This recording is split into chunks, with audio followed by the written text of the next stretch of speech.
我哋就睇一睇住客點樣描述漏水狀況。麻煩講一講個漏水狀況。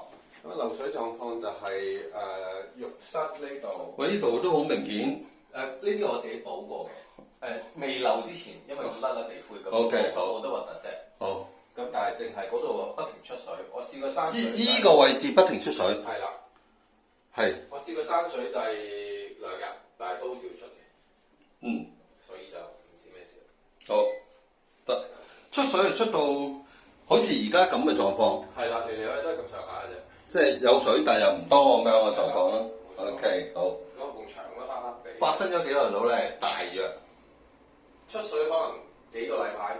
哦 ，OK， 住咗幾耐嘅呢度？2年。2年 ，OK。咁約莫得嘅，因為有少少資料咁樣。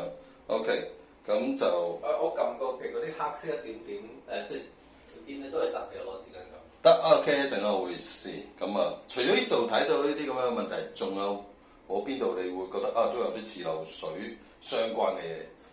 我唔知會唔會呢塊。唔緊要，你咪照講。特別黑黑地嘅。好，開咗，因為唔夠光嗰位睇。咁我唔知關唔關事。深色啲咯，呢塊。咁同埋呢度空心啲。空心就唔敢肯定係一開始係空心定點。咁一兩年前都已經係。係咯。熱水管漏水不可能走得出紅外線嘅法眼。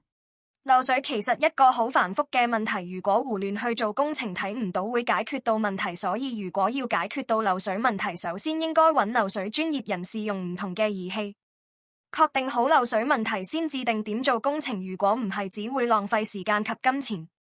K21 漏水檢查預約WhatsApp 92185392。